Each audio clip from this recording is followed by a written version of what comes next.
rain-soaked morning in January 1943, an intelligence officer in Brisbane unrolled a captured Japanese diary.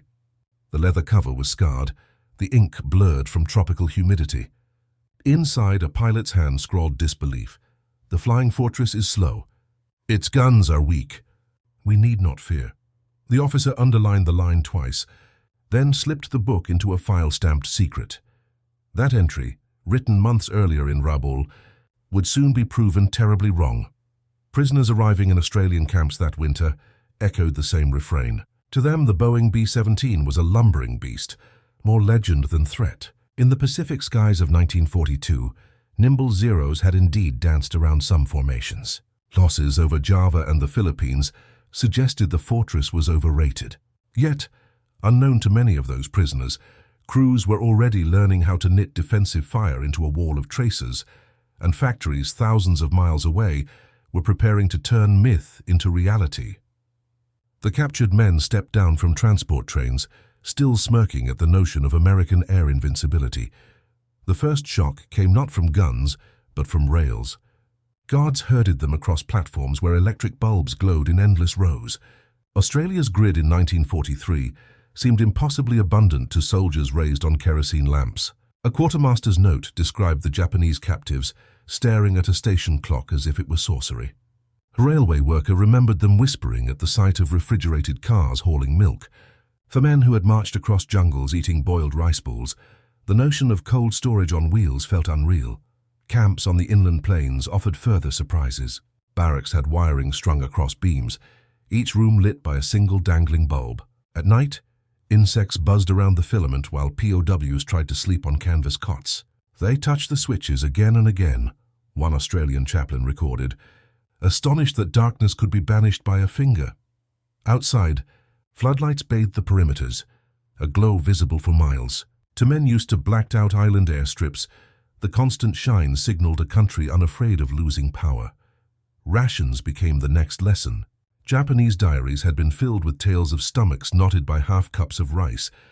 Yet in camp, each prisoner received bread, jam, sometimes mutton stew thick with carrots. Red Cross parcels supplemented the fare, with tins of cocoa and even American cigarettes. A guard noted that some captives hoarded the butter, smearing it on paper just to smell it later. The calorie count, well over 3,000 a day by some records, dwarfed what many Japanese airmen had seen even at home. Abundance arrived 3 times daily, carried on metal trays, an unspoken argument that industry, not bravery, would decide the war. Letters added another layer of astonishment. Intercepted mail back to Tokyo described a land where trains arrive each hour, where meat is given in plenty, where milk is cooled by machines. The censors allowed some of those lines to pass, knowing the effect. Even seasoned pilots, men who had laughed at flying fortresses, now wondered whether their nation could truly match such resources. One wrote, "We thought Americans were soft, but if they can feed prisoners like this, how many guns can they feed at the front?" The sensory overload did not stop. On stormy nights, rain rattled the tin roofs of the barracks, but inside heaters pushed out steady warmth.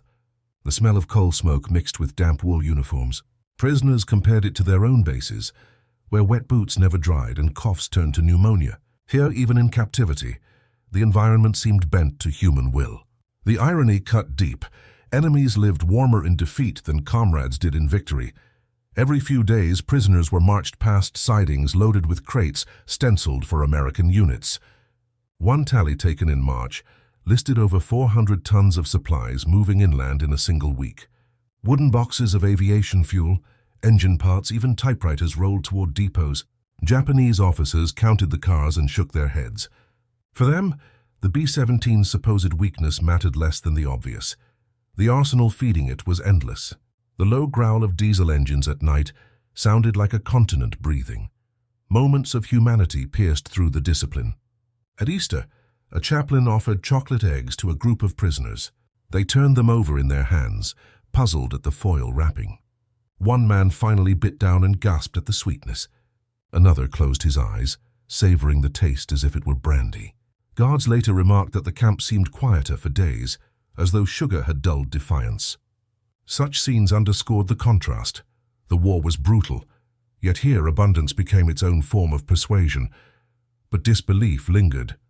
Some pilots whispered that America's strength was a facade, that shipments would slow, that the flying fortress would collapse under zero attacks. They clung to memories of Java, of smoking wrecks on muddy runways. Yet reality intruded each dawn as trains clattered by, carrying still more machines. A field log noted 60 railcars in one convoy, each loaded with spare propellers and 50 caliber belts. The figures were undeniable. Steel moved faster than rumors. By mid-1943, the prisoners' laughter at the flying fortress sounded hollow. News trickled in from the Solomons, fortresses dropping thousands of pounds on shipping lanes, braving flak and fighter assaults, some limping home on 2 engines, but still returning. Allied bulletins posted on camp boards trumpeted tonnage, 8 tons from a single raid, a record that stunned even the guards. For pilots who had once mocked the bomber, the numbers felt like nails sealing a coffin. One guard recalled the silence that followed such announcements. Men who had once strutted in leather flight jackets now stared at the dust beneath their boots. They understood that each figure, each ton of bombs, each convoy of supplies, represented not a boast but a reality forged in steel. To dismiss it was no longer possible. Even the crack of a hammer on a camp fence sounded like industry marching, and still the real scale had not been revealed. The prisoners glimpsed only fragments, a ration plate, a rail siding, a glowing bulb. They did not yet see the factories stretching mile after mile, or the convoys pouring across oceans, or the assembly lines that could birth a flying fortress every few hours. That revelation would come soon enough. For now they sat behind wire, tasting butter, hearing engines, watching lights, and slowly realizing that abundance itself was a weapon. And the first whispers of that weapon were about to roar across the skies of Europe and the Pacific alike, carried by wings of aluminum, riveted by thousands of hands, until even the boldest Zero pilots could no longer scoff. In the spring of 1943, the scale of America's industrial engine began to show itself in ways the Japanese could no longer ignore. At first it arrived in whispers, an intelligence slip noting production of nearly 500 heavy bombers a month, a newspaper clipping hinting that factories were running 3 shifts without pause. But then the numbers hardened into steel and aluminum, rolling off assembly lines at a pace no Axis planner had believed possible. The B-17, mocked as unwieldy and vulnerable, was being multiplied into a fleet large enough to darken the sky. Walk inside a Boeing plant that year, and the shock was immediate. The cavernous hall at Seattle stretched for nearly a mile, rafters lost in smoke from welders. Rows of fuselages sat nose to tail, each in a different stage of birth. Workers in denim overalls swarmed the frames, riveters hammering in rhythm like drums, electricians threading looms of copper wire, women balancing on scaffolds to fit plexiglass noses. Quartermaster reports logged 300,000 rivets per airframe, each one driven with pneumatic hiss, the sound echoing like rain on tin. The sheer noise of production was a weapon in itself. Figures kept pouring in. Air Materiel Command noted that by mid-1943, American plants had delivered more than 4,500 flying fortresses since Pearl Harbor. Each carried 4 Wright Cyclone engines, each engine demanding nearly 2,000 separate machined parts. That meant millions of components shipped weekly, from gearboxes in Ohio to carburetors in Michigan. Supply officers joked that a B-17 was less a plane than a geography lesson, every state contributing a piece. And unlike Japanese factories bombed and rationed, these lines ran day and night, lit by fluorescent lamps that never flickered. Logistics kept pace with assembly. Railroad Manifest recorded more than 100,000 tons of aluminum ingots shipped west in just 6 months. Coal-fired power plants near the Columbia River surged to meet demand, their turbines groaning under the load. One inspector wrote of sparks like fireworks, as presses stamped wing panels from glowing sheets. Even the smell was industrial. Hot oil, singed insulation, damp wool gloves. Workers would return home reeking of ozone and grease, a scent that clung like perfume of war. To the ordinary eye, the scale of it became visible in the skies above American towns. Test flights rattled windows daily, formations circling overhead like flocks of migrating geese. Children ran into streets to watch the silver giants lumber past, sunlight glinting on their wings. A diary from Wichita captured the awe. It feels like the sky itself is made of bombers. That spectacle was deliberate. Every successful flight was proof to citizens that their ration coupons and extra shifts were building something tangible, something massive. Contrast sharpened perception. Japanese pilots remembered scrounging for fuel, sometimes restricted to 40 hours of training in a year. Yet here, American cadets logged twice that in a single month.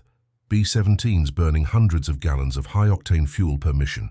In one quarter alone, refineries delivered more than 500 million gallons for Army Air Force's use.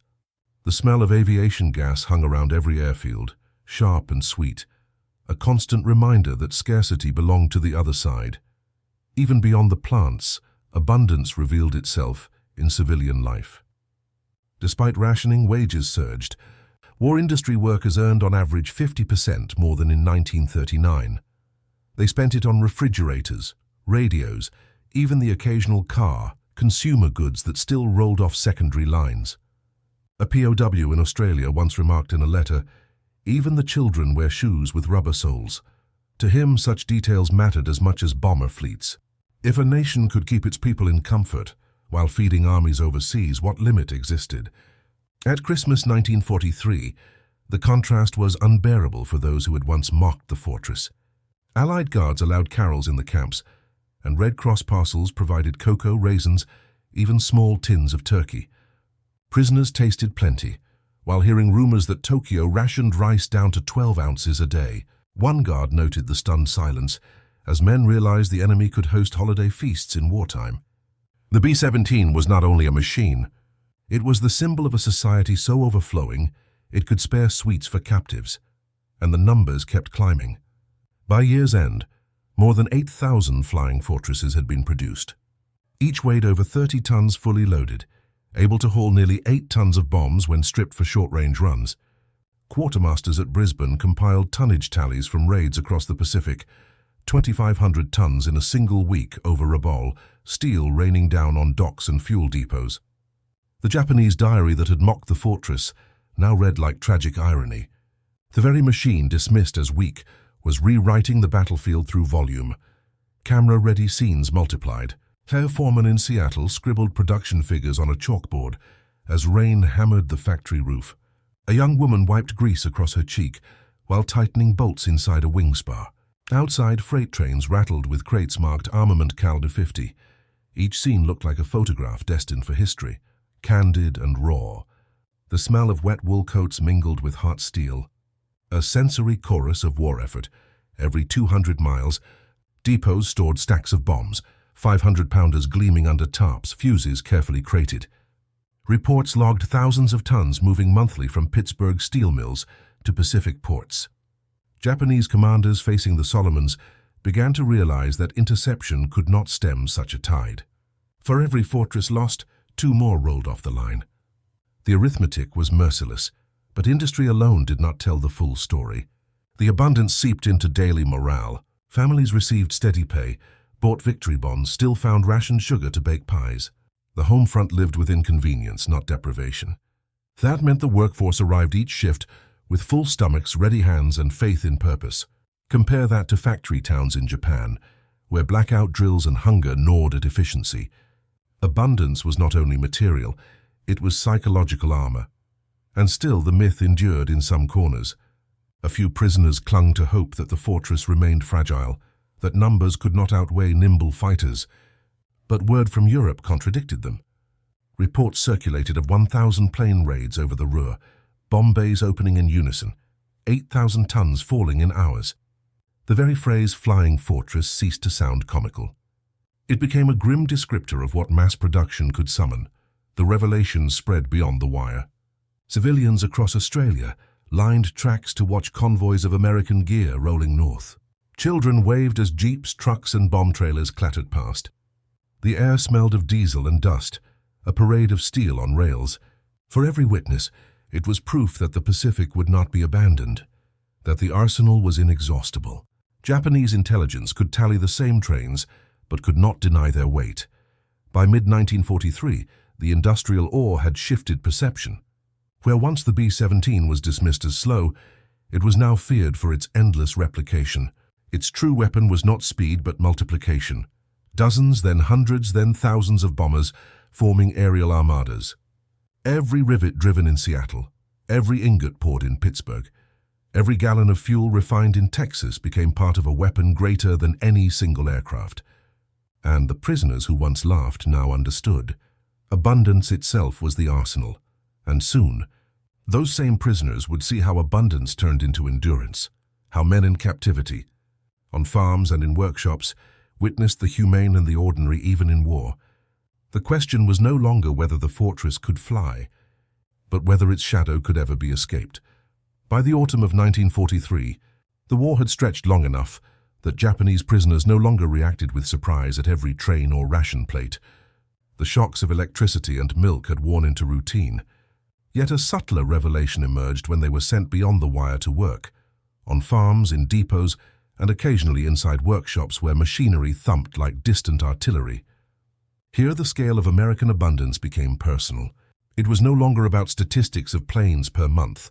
It was about hands in soil, sweat on foreheads, and the realization that even in wartime, this society produced enough to feed itself and still spare labor for the enemy.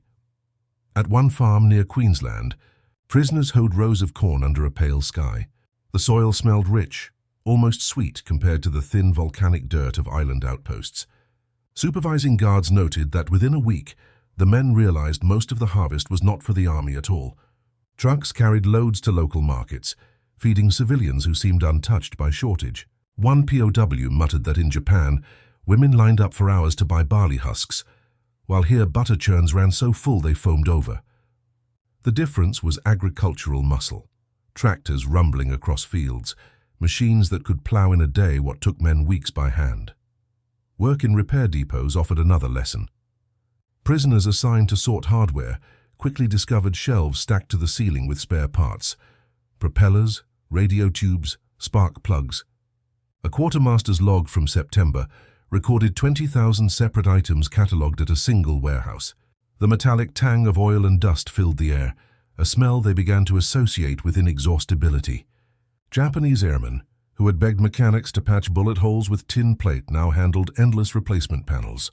Each crate they opened whispered the same message: nothing runs out here. Yet not all was labor. Humane beats punctuated the grind. At Christmas, camp officers organized a simple feast: roast beef, potatoes, even fruitcake. A chaplain read aloud from the Gospel of Luke, while guards handed out mugs of cocoa. One prisoner later wrote in his permitted correspondence, "I have eaten more sugar today than in all last year." The sweetness lingered, not just on tongues, but in memory. It showed that even for enemies, mercy could be wrapped in abundance. That contrast, comfort in captivity, hunger in homeland, gnawed at loyalty. Medical care deepened the contrast. When influenza swept a camp in early 1944, Australian nurses arrived with syringes and vials. The smell of antiseptic and the cool touch of stethoscopes unsettled men used to herbal poultices. Records show 112 prisoners treated, with only 2 serious complications. Guards quietly remarked that even German POWs in Europe fared worse. To men who had watched comrades die for lack of quinine, the idea of enemies administering sulfur drugs felt like an alternate universe. One pilot, recovering under clean sheets, whispered that he could not imagine such supplies in Tokyo, let alone a front-line airstrip. Education programs were perhaps the strangest shock. Allied authorities, partly to maintain order, permitted classes. Captured officers lectured on mathematics or literature, while Australians sometimes taught English basics. The scratching of pencils on paper became a familiar sound in huts. Red Cross shipments provided notebooks, their covers stamped with Geneva symbols. For men accustomed to secrecy and censorship, the chance to read even enemy newspapers opened cracks in ideology. Reports describe prisoners lingering over stories of Allied victories, faces tense as they realized the tide had turned. And yet, the ideology did not collapse overnight. Japanese culture stressed endurance, loyalty, silence in adversity, but daily life in captivity wore at the edges. On farms, they watched civilian children run barefoot with baskets of peaches. At depots, they saw guards trade cigarettes freely, as though scarcity were foreign. In workshops, they listened to radios broadcasting jazz late into the night, music forbidden back home. Each sensory detail became a question mark. How could an enemy so relaxed, so wasteful, also be building bombers by the thousand. Camera-ready scenes multiplied. A tank commander scribbled notes, while rain pattered on a depot roof. Prisoners in straw hats bent over wheat fields, their shadows stretching long across gold. In the mess hall, steam rose from cauldrons of stew while Red Cross workers ladled portions, the scent of onions filling the space. These were not staged propaganda shots. They were moments of daily abundance, caught in candid glimpses that could have been printed as photographs. The arithmetic of work also told a story. One agricultural report noted that 200 prisoners harvested 40 tons of sugarcane in a week, a figure dwarfed by mechanized farms nearby, producing 10 times as much with tractors. The numbers humbled them. Labor that once felt essential on Japanese islands now seemed token in the face of machinery. They realized they were not replacing Americans in the fields, they were barely supplementing. As months passed, cracks widened in conversation. Guards overheard prisoners debating whether Japan could ever match such scale. Some still clung to pride, insisting spirit outweighed steel. Others admitted quietly that no spirit could conjure aluminum or gasoline. One pilot, gazing at a convoy of trucks rattling past the camp fence, remarked, "They build more engines in a day than we in a month." His words, recorded in an interpreter's log, captured the shift from mockery to resignation. Moments of dignity also surfaced. At New Year's, prisoners performed traditional songs, clapping in rhythm under lantern light. Guards allowed it, even applauded. For a night, culture bridged enemy lines, yet even then abundance intruded.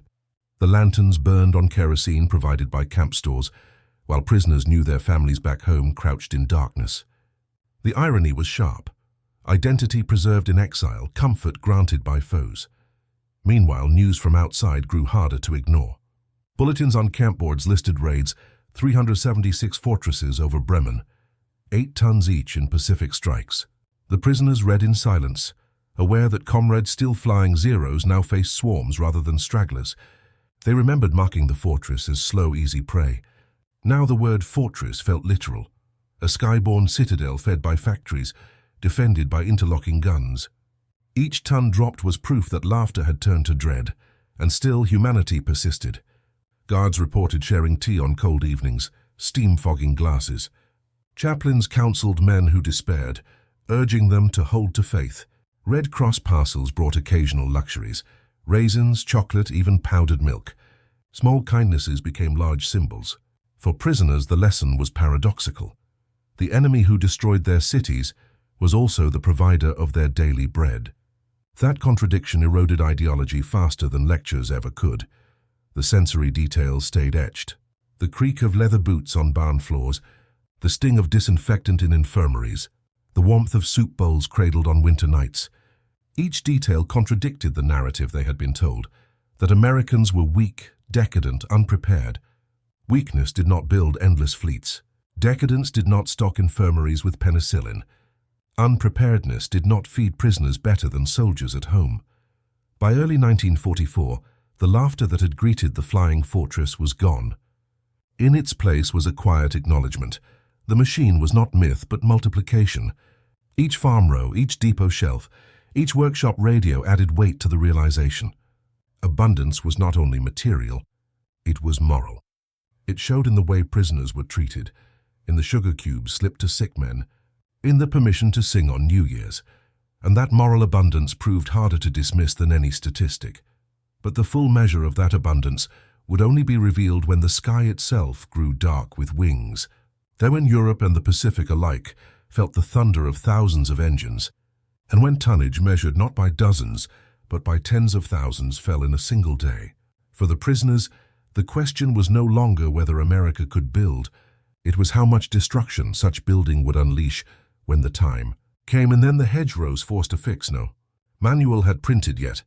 By mid-1944, the shadow of the flying fortress stretched across 2 hemispheres. What had begun as isolated raids had swollen into vast armadas, fleets of silver bombers moving in formations so broad that farmers in France swore the sun dimmed. The myth of the slow and weak machine mocked in Japanese diaries now collapsed beneath sheer arithmetic.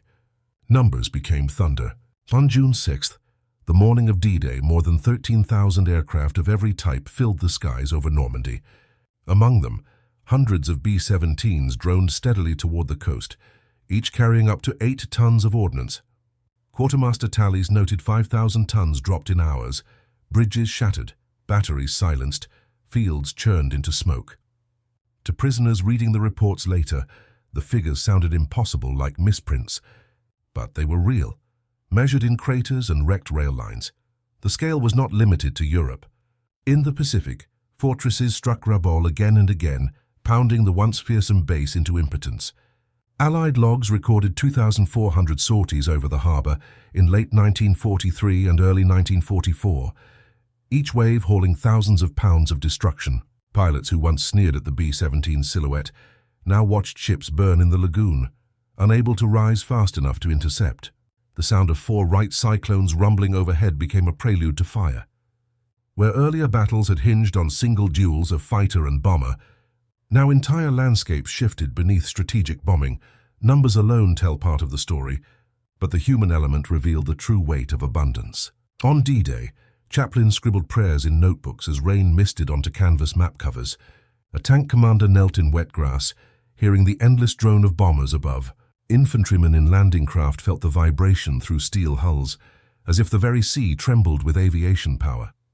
For every soldier storming the beaches, the fortress was not an abstract weapon, but a shield and hammer at once. Its tonnage cleared paths, broke rail lines behind enemy lines, and kept the German army reeling long enough for beachheads to survive.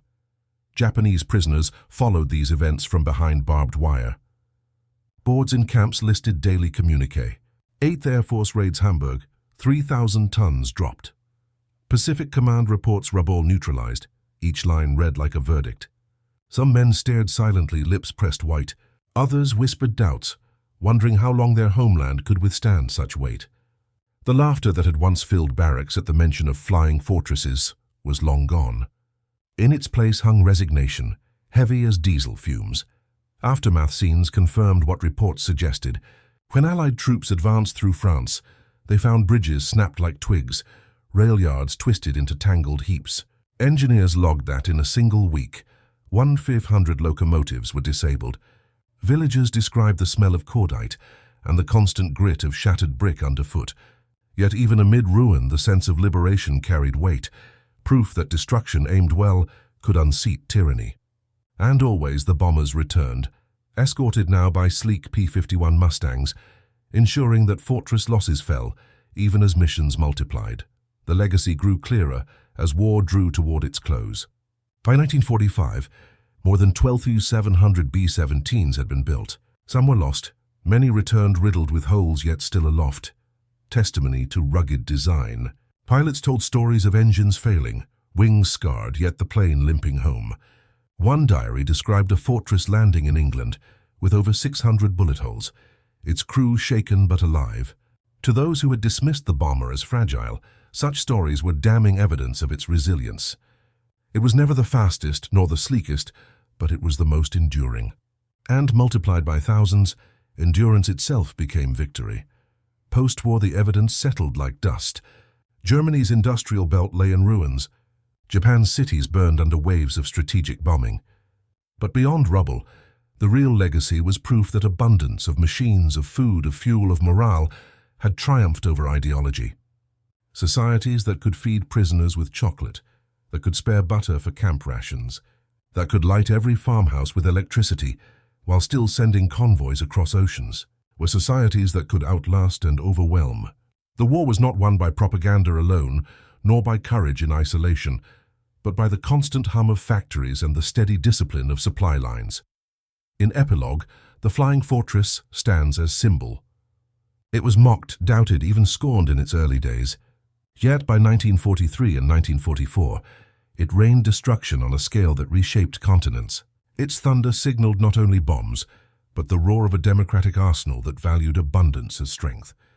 The pilots who once scoffed from cockpits of nimble Zeros found themselves captured, fed, and shown a society capable of more than they imagined. That revelation, more than any single raid, marked the turning point. Victory came not from myth or terror, but from plenty.